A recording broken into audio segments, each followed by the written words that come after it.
few reasons to keep roosters on the farm. Some people like the actual noise that they crow and they make. A lot of people will keep a rooster as kind of that first line of defense for the hens. If you look at a flock of chickens, all the hens are kind of down, pecking at the ground, right? But the rooster, he's up looking around, making sure they're safe. And if he does hear something, he'll be first to sound the alarm and last into the coop, which that's a very valuable thing. He protects the girl, sounds the alarm.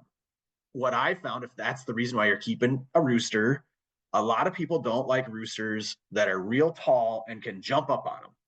So I get a heavy breed that can't jump high. That's one of my tricks. See if your listeners agree. Welcome to the Mother Earth News and Friends podcast. At Mother Earth News for 50 years and counting, we've been dedicated to conserving the planet's natural resources while helping you conserve your financial resources. In this podcast, we host conversations with experts in the fields of sustainability, homesteading, natural health, and more to share all about how you can live well wherever you are in a way that values both people and our Mother Earth. We'd like to thank our sponsor for this episode, Brinzea. That's BRINSEA, Chick Incubation Specialists. They've been focusing on egg incubator design continuously since 1976, resulting in egg incubators, chick brooders, and incubation accessories. They offer unparalleled practicality, reliability, superior hatch rates, and healthy chicks. Innovation you can trust. Good day, everyone. I am Kenny Coogan, and joining me on this episode of Mother Earth News and Friends is Eric Stromberg. Eric is the director of the poultry division at Stromberg's. Today, we are talking about easy chicken breeds for new chicken owners. Welcome, Eric. Hello, Kenny. It's nice to be here. I'm excited to have you. I'm sure the listeners are as well. Growing up, I loved getting my Stromberg's catalog in the winter and dreaming about the chicks and ducklings I would be purchasing in the spring. And I loved studying their sizes, colors, and purpose. Today, we're going to be talking about easy chicken breeds for newbies. But I was thinking, what would be a characteristic of a chicken that would make a breed more difficult to raise? Like, what would be a not easy chicken breed? So this is a difficult question, Kenny. I don't have any breeds that I would just say like, all right, this one's a tough one to raise, right? But I would start to characterize different breeds that have characteristics that make them hard to raise, right? So one of the characteristics that I would say that especially new chicken owners should watch out for are birds that are considered flighty. And so a lot of times when you're going through a catalog or a website, you might see this term flighty. And as a new chicken owner, you're thinking, what does that mean?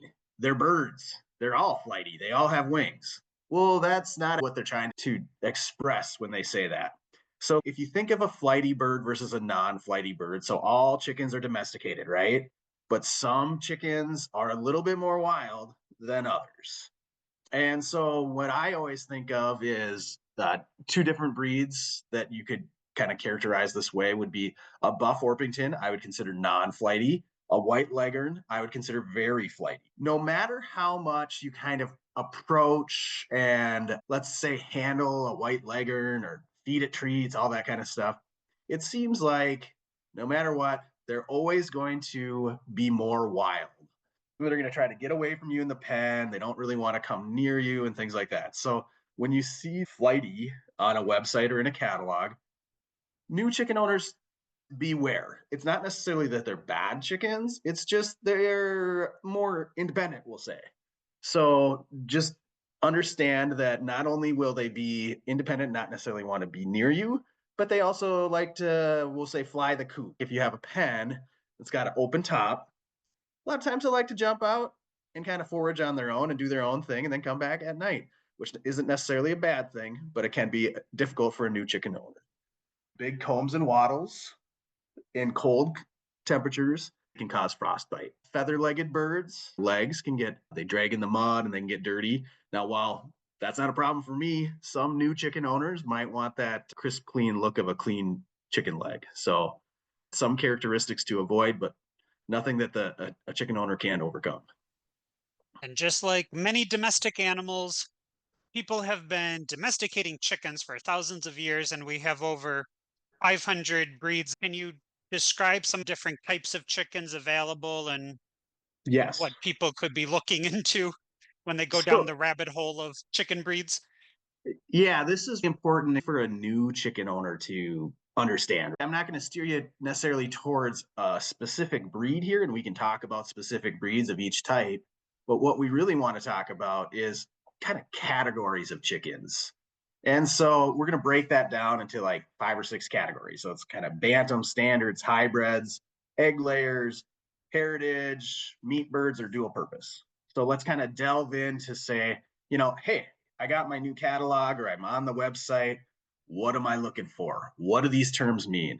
And so let's just talk about the first general category that I would talk about with chickens is the size category, standard versus bantam. A standard sized chicken is just like what we all think about as for chickens. They're 7 to 8 pounds, maybe some of them bigger, some of them a little bit smaller, but generally they're in that range. Bantam size is going to be about half that size. And so these really were developed. I believe it was when we started to move away from a rural setting and into an urban setting. People still wanted to keep chickens, just kind of like a toy poodle was bred from a regular sized poodle. We bred out these bantam chickens. Even if you're in an urban setting, you can still have your chickens and collect your eggs, and they're smaller size. Some bantams are true bantams in that they don't have a standard size counterpart. However, those are a little bit more rare. That would be a silky or a sea bright. So the bantam size of a Rhode Island Red would share a lot of the same characteristics of the standard size, just in a compact form. Hybrids would kind of be the next category. So think of hybrids like you would a Labradoodle or something like that. So you're taking a lab and a poodle, you're mixing them together, and you're getting the best of both worlds, and the friendliness of the lab and the non-shedding of the poodle. What they do with hybrid chickens is kind of the same thing. A lot of times they're aiming for a specific character trait, like kind of like a super egg layer. So instead of 200 eggs a year, they're going to get 270 plus. That's a very desirable trait. You're spending less on feed and you're getting eggs all the time, and people really like that. So you're talking about purposeful hybrids. A few years ago for Backyard Poultry Magazine, I wrote an article about cinnamon queens, paint strippers, and showgirl chickens bred just for their looks. You mentioned a silky chicken. I loved my flock of naked neck chickens, and Yep. some recently started breeding the fluffy silkies to the naked necks, and Yep. they call them showgirls. And I would say that's kind of a useless chicken, but they are beautiful. Right. You can talk about those ornamental birds. I They will never lay say eggs. useless. They do lay eggs. We're talking about new chicken keepers, fun personalities. One thing that a new chicken keeper doesn't necessarily realize is that they're more like pets, and you get to raise them, and they're fun to watch, and you get to know the different breeds and their personalities. So that kind of brings us to like egg layer chickens. So egg layers, you're going to get the super egg layers like what we discussed with the hybrids, but then there's also some really good egg layers that would be heritage breeds. And so those would be like your Rhode Island Reds, New Hampshires, Delawares. Your meat birds, the most traditional is the Cornish Rock Cross, which is going to take a Cornish and a Plymouth Rock, mix them together, and then you get your super meat bird. Now, I will say for the beginner, I usually don't recommend the Cornish Rock Cross. I recommend a red broiler or a red ranger. There's a few different variations on the market, but they grow a little bit slower. So traditional Cornish Rock Cross will grow in 7 to 8 weeks. I recommend for the new chicken keeper something that might grow in 10 to 12 weeks. And they just feather out a little bit better. They're a little bit easier to raise, and I feel like it's a better process for the new chicken keeper.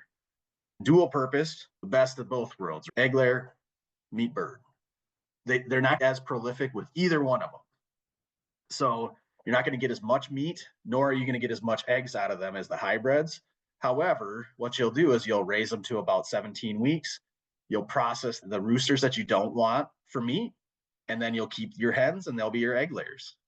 So that I feel like that covers any of the big categories for us. Yeah. So hopefully that helps the newbie chicken owner navigate that first question, right? Was what do I want? Why is there so many different terms? Of course, this is a huge topic, and I've always had mixed flocks, but sometimes on social media, full backyard of speckled Sussex or Dominique is beautifully striking.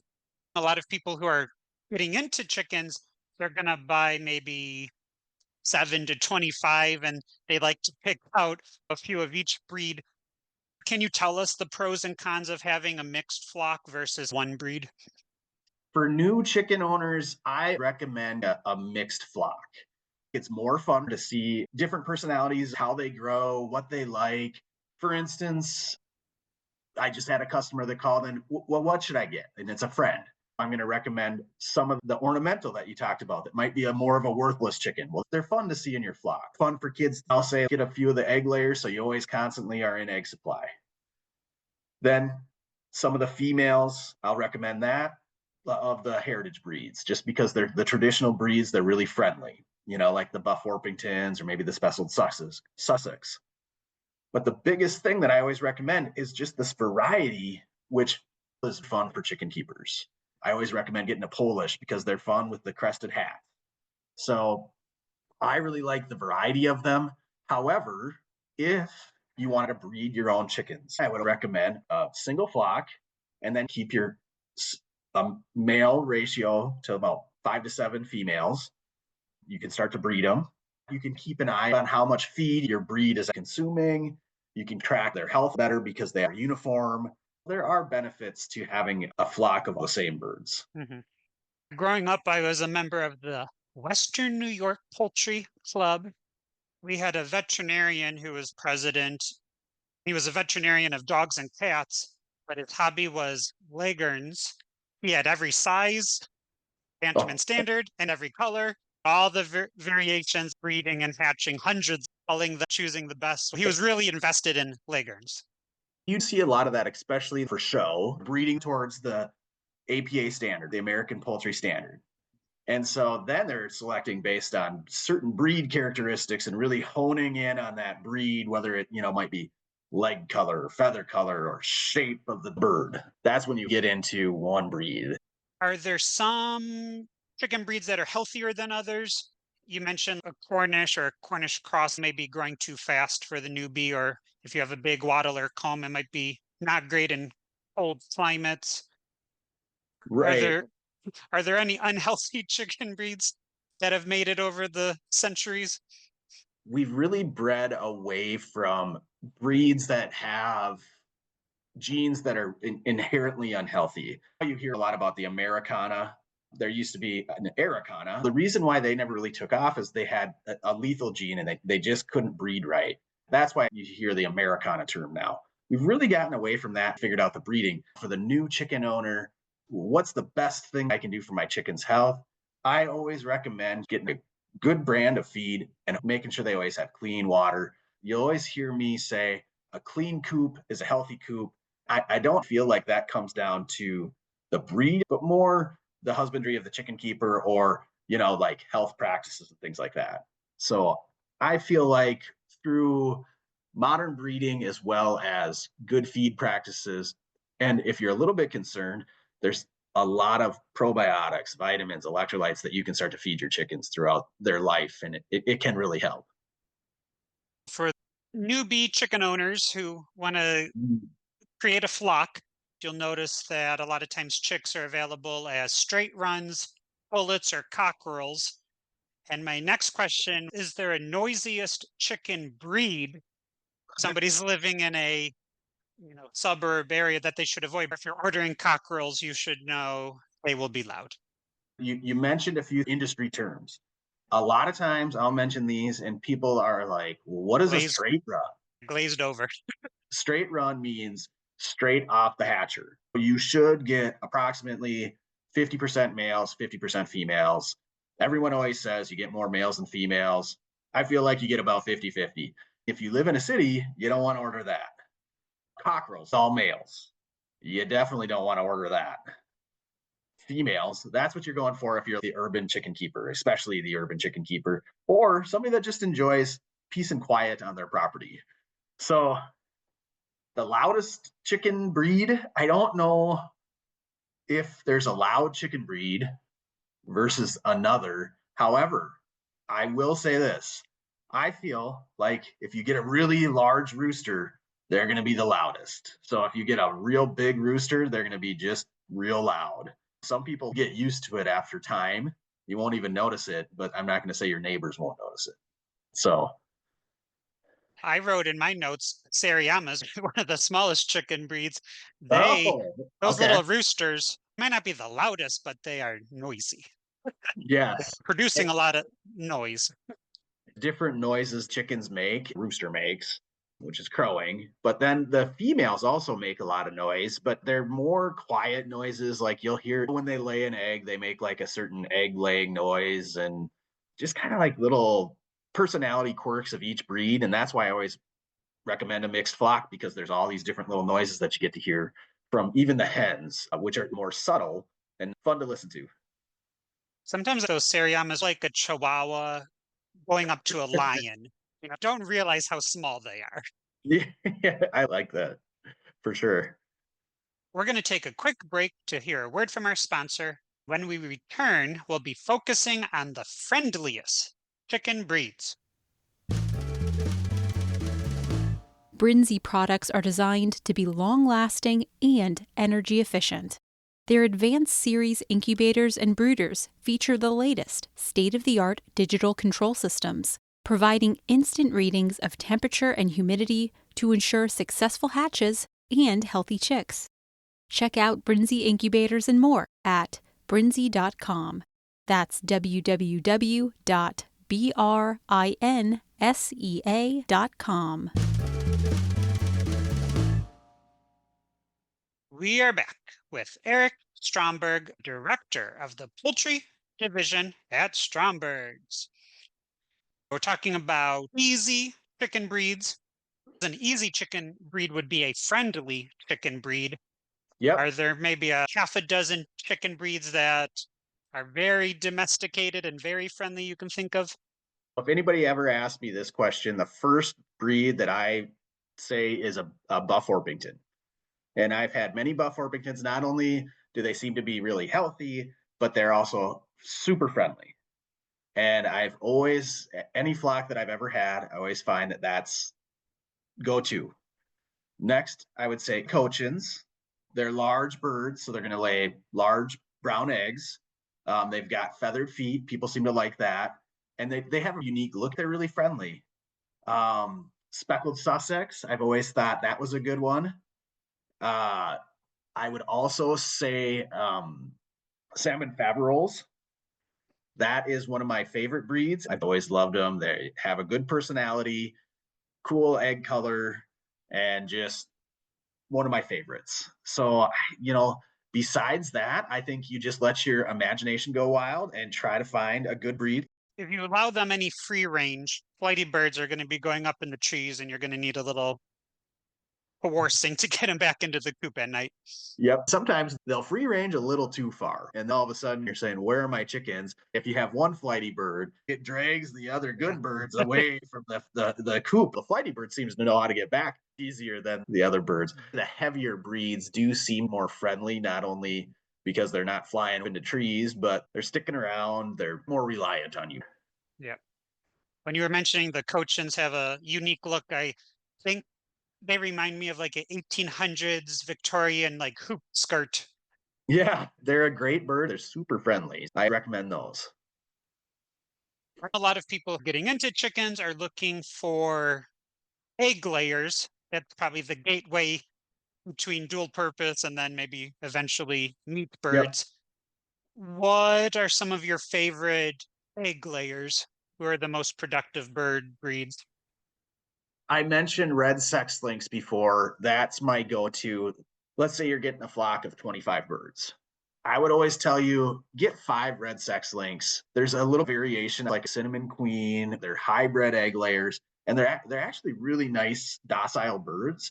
But the nice thing about that, it's kind of the anchor of your coop that is going to lay a bunch of eggs. So you're not disappointed when your fancy looking birds stop laying eggs. Yep. And then what I think about for good egg layers is when I present my neighbors, family, friends with chicken eggs, is like the different colorations. So I like an Easter egger and Americana bred to lay more colored eggs, the blues, greens. Then I'll say, let's get some dark eggs like Welsimers, Cuckoo Marans. Now you have this technicolor look to your egg cartons. Maybe you get a white leghorn, which I did say this, those are flighty, but you have a white leghorn that's giving you your white eggs, your Easter egg that's giving you some colored eggs, your Buff Orpington's giving you a standard brown egg, and then a Welsimer that's giving you a real dark egg. So then you have this really cool look to your egg carton when you hand it off to your friends. And a lot of people don't know about green eggs, so they're freaked out at first, but they assure them they're the same. They get to show their friends these cool looking eggs. So that's what I would recommend is kind of for the newbie. If you're looking for eggs, try to get a different mix of eggs in your carton. How many chicken breeds are in the APA or the ABA? It's over 500, maybe 600. I don't know the exact count, to be honest. Yeah, That's a so great trivia question. I wish I would have known. I'm not going to hold you accountable. Australorps are also one of my favorite Yep, great bird. egg layers and very friendly. Yep. Not sure about Jersey Giants, but they're, Jersey Giants are an excellent large egg layer, yeah. and they're a friendly breed. Are there any mean chicken breeds that are also good layers? Malay are very tall birds, and they only lay 1 to 3 eggs a week.